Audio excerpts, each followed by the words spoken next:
Hi everyone, I'm Geoff. I am our beachhead in Washington, D.C. This is a quick talk about getting ejected from a baseball game. This is Bobby Cox. He's the all-time leader in getting ejected from Major League Baseball games with 161 ejections, most of them over his tenure as the manager of the Atlanta Braves in the 1990s.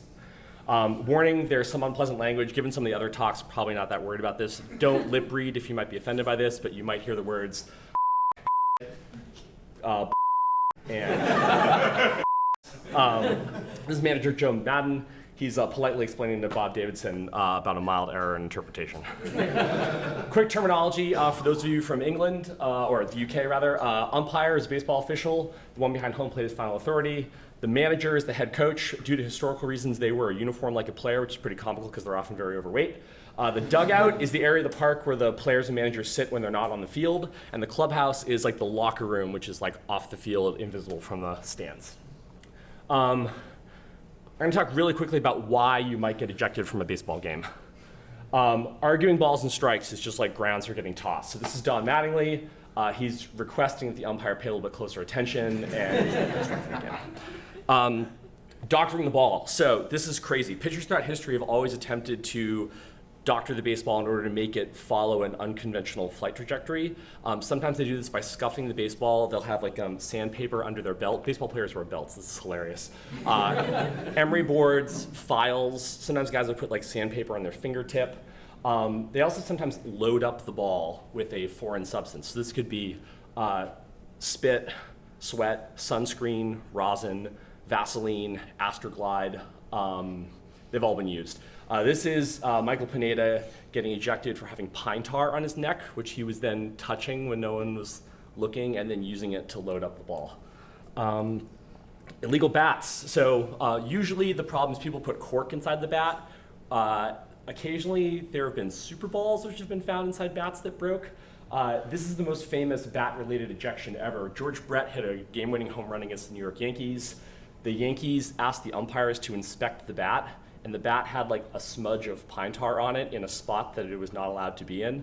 The home run was overturned and turned into an out. Brett was immediately ejected due to a technicality and then proceeded to go apeshit on the field. You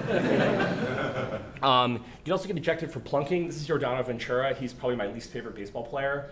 He throws at people intentionally all the time. Right here, he's plunking Brett Lawrie.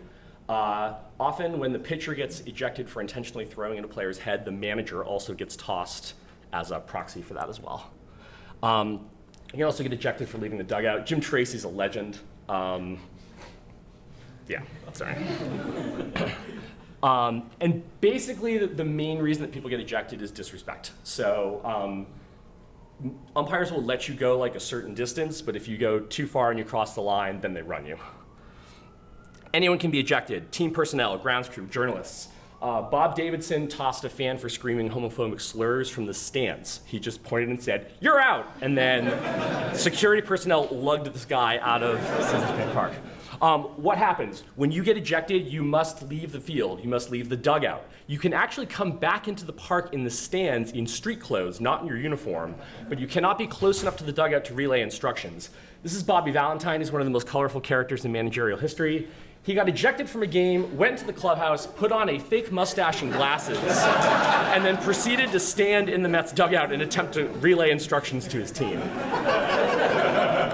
There's a phrase called getting your money's worth. This is when you get ejected, and then once you get ejected, you have no reason to have any more tact. So that's often like getting run is now your cue to start letting your feelings out. This is Clint Hurdle. He's currently the active leader in ejections with 50. I should note that of the 15 managers with the most ejections ever, 8 of them are in the Hall of Fame, and the other one is Clint Hurdle. So there's some correlation with yelling. Who gets tossed? It's about half players, it's about 40% managers, and 10% other coaches. This is Mike Matheny. He started managing 2 years after his playing career ended in his early 40s, so he is like the current early threat to take the record from Bobby Cox.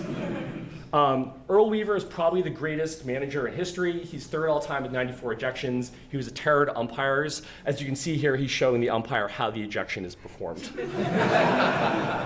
Although he is no longer the record holder, New York Giants manager Jon McGraw is probably the best at getting ejected ever, because the era in which he managed in the early 1900s, it was so much harder to get ejected. I mean, you couldn't just say like you're blind. You actually had to like go really, really over the top. Let's see. Sweet Lou Piniella, sorry, this is a little bit, he as a player and as a manager was just like a notorious hothead. He really knew how to get his money's worth. So throw the hat, throw the bases, kick dirt on top of home plate. And he racked up 63 ejections, some as a player, but mostly as a manager. Here's some further reading. Society for American Baseball Research, Baseball Reference, Fangraphs, and I highly recommend just typing baseball ejections into YouTube. It's like unending fun. How much time do I have left? 30 seconds. Any questions?